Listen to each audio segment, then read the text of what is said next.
Halo semuanya. Oke, mari kita langsung bahas topik yang jujur aja agak menampar realitas kita hari ini. Pernah nggak sih lagi sibuk-sibuknya terus kalian berhenti sejenak, ngelihat orang-orang di sekitar, dan mikir, sebenarnya apa sih yang lagi kita kejar mati-matian?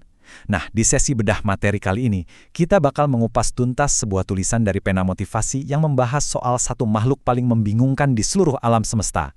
Yap, tebakan kalian benar. Makhluk itu adalah kita sendiri, manusia. Kita bakal bongkar habis ilusi kehidupan modern dan benar-benar mencari tahu apa sih arti hidup yang sesungguhnya di masa kini. Coba deh dengerin definisi yang satu ini. Agak nyeleneh sih, tapi kok ya bener banget. Manusia itu katanya adalah makhluk yang rela mengorbankan kesehatannya demi uang. Bayangin aja, kita rela duduk berjam-jam ngebungkuk di depan laptop, ngorbanin waktu tidur, stres dikejar tenggat waktu, semuanya demi ngejar duit kan. Terus, giliran badan udah protes dan akhirnya jatuh sakit, kita malah rela ngabisin semua uang tabungan itu buat bayar biaya rumah sakit yang super mahal, cuma biar bisa sehat lagi. Ironis banget kan? Kayak lingkaran setan, dan sayangnya, kita tuh sering baru sadar pas semuanya udah terlambat. Nah, ini membawa kita ke bagian selanjutnya, paradoks kehidupan manusia dan ilusi waktu. Paradoks ini benar-benar nyata loh di keseharian kita. Di satu sisi, kita tuh luar biasa khawatir sama masa depan. Kita sibuk bikin rencana 5 tahun, 10 tahun, mikirin dana pensiun, asuransi, ya emang penting sih. Tapi tunggu dulu, apa dampaknya? Saking sibuknya cemas, kita malah sama sekali lupa buat menikmati masa kini. Pernah nggak lagi makan malam sama keluarga, fisik kita ada di situ, tapi pikiran kita udah melayang mikirin masalah kerjaan besok. Ujung-ujungnya, kita kehilangan momen berharga hari ini karena terlalu sibuk meresahkan hari esok yang, jujur aja, belum tentu juga kita temui. Makanya, ada satu kutipan yang dalam banget dan menohok. Dia hidup seakan-akan tidak akan mati, lalu dia mati tanpa benar-benar menikmati apa itu hidup. Coba resapi kalimat itu pelan-pelan. Kita ini sering banget terjebak dalam delusi seolah-olah kita bakal hidup selamanya, terus menunda-nunda kebahagiaan. Kita sering mikir, aku bakal bahagia nanti deh kalau cicilan rumah udah lunas, atau nanti aja nikmatin hidupnya kalau udah naik jabatan. Dan pada akhirnya, waktu kita keburu habis tanpa pernah ngerasain apa itu hidup yang sesungguhnya. Dari situ, mari kita masuk ke realitas eksistensial kita. Tangan kosong dan tangisan, sebuah penyetara yang agung. Nah, yang benar-benar menarik dari siklus di layar ini adalah betapa presisinya kehidupan kita dipetakan. Coba perhatikan. Pas kita lahir ke dunia, kita datang dengan 2 tangan kosong, diiringi suara tangisan kita sendiri kan?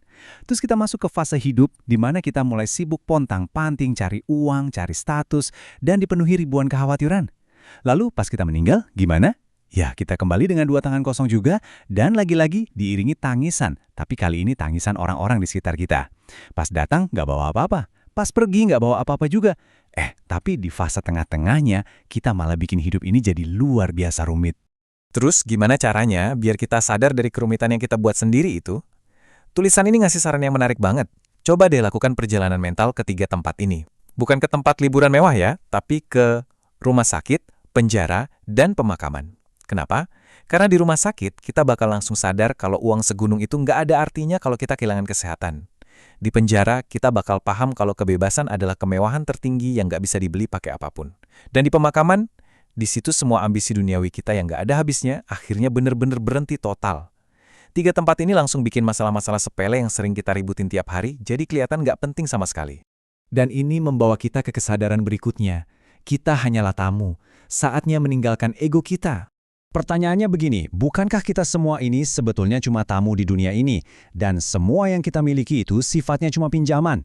Kalau kita sadar posisi kita ini cuma tamu, rasanya jadi konyol banget kan kalau kita malah sombong, mamerin perabotan yang ada di rumah persinggahan ini. Karena cepat atau lambat, sang pemilik asli pasti bakal ngambil semuanya kembali.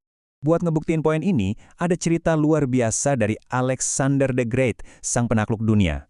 Bayangin, kaisar sehebat dia saat terbaring di ranjang kematiannya, akhirnya menyadari satu kenyataan yang sangat pahit.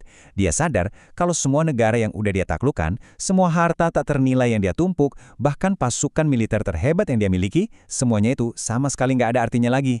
Kejayaan sebesar apapun, sekuat apapun, nggak bisa menahan nyawanya buat pergi. Ini bukti nyata loh, kalau sehebat apapun pencapaian kita, pada akhirnya kita hanyalah tamu yang harus pulang. Jadi, poin krusialnya adalah, apa sih arti dari status sosial yang selama ini diagung-agungkan orang? 0, nggak ada artinya.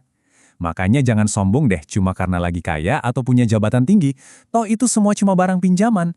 Dan sebaliknya, jangan minder atau berkecil hati kalau kebetulan lagi miskin atau ada di bawah. Itu juga cuma kondisi sementara selama kita mampir di tempat persinggahan ini. Kaya atau miskin, itu cuma ilusi yang sama sekali nggak mendefinisikan nilai sejati dari jiwa kita di titik akhir nanti. Lantas, kalau tangan kita kosong pas pergi nanti, apa dong yang sebenarnya benar-benar kita bawa? Nah, ternyata cuma ada dua hal yang bakal jadi mata uang sejati kita. Pahala dan kebajikan yang udah kita tebar selama hidup, atau dosa dan kejahatan yang kita lakukan. Udah, itu aja. Cuma ini satu-satunya rekam jejak yang bakal benar-benar nempel di identitas kita. Jauh lebih berharga melampaui gelar, jabatan, ataupun semua kekayaan duniawi tadi. Mari kita lanjut dan lihat bagaimana semua ini mengarah pada resolusi utamanya. Hiduplah saat ini.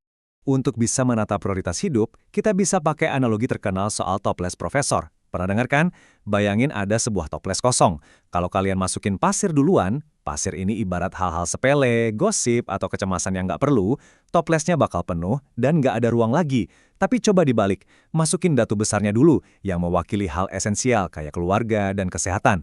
Terus masukin kerikil untuk pekerjaan atau hal penting lainnya.